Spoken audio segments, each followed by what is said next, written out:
Високи израелски функционери ја презедоа одговорноста за нападот на Хамас. Меѓу нив министерот за одбрана, шефот на безбедносните служби Шин Бет и поранешниот началник на генерал-штабот Бени Ганц, кој не беше ни член на владата на 7 октомври. Но еден глас беше видно тивок, гласот на премиерот со најдолг стаж во Израел Бенјамин Нетањаху. Однесувањето на Нетањаху во однос на преземањето одговорност од настаните на 7 октомври е трагедија. Трагедија секако за Израел, но пред се за него. Лидерите се тестираат во такви моменти. Во еден момент Нетањаху отиде уште подалеку преку твит, упатувајќи дека неговите шефови за безбедност го увериле дека Израел го одвратил Хамас и дека нема да има никаков напад. Се чинеше дека коментарот ја префрли вината на израелските безбедносни сили што не го предупредиле. Неколку часа подоцна тој го избриша твитот по јавните негодувања и се извини во друг твит. Една неодамнешна анкета покажа дека 80% од израелците веруваат дека премиерот треба да ја превземе одговорноста за она што се случило.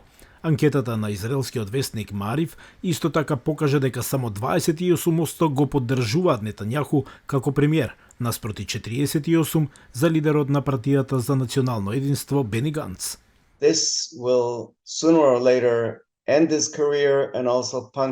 Ова порано или подоцна ќе ја заврши неговата кариера.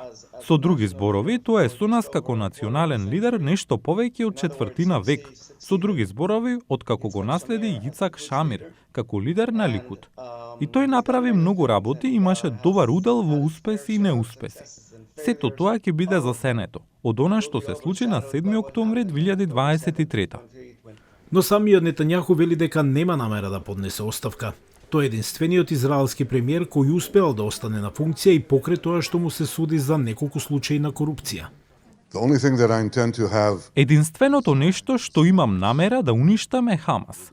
Ќе ги предадеме на ѓубриштето на историјата. Тоа е мојата цел. Тоа е моја одговорност. Кон тоа ја водам земјата. Многу лојалисти на Нетањаху од неговата партија Ликуд велат дека тој ќе ја преброди и оваа бура. Кога имате јавна функција, знаете дека ќе добиете критики. Тоа е сосема очигледно во секојдневниот живот. Можете да замислите после ваква огромна невидена катастрофа, критиката е сосема разбирлива.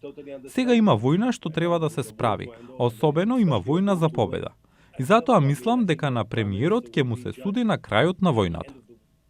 Израелските власти велат дека победата во војната во Газа може да потрае со месеци. До тогаш, јавното мислење против Нетањаху можеби ќе се смени.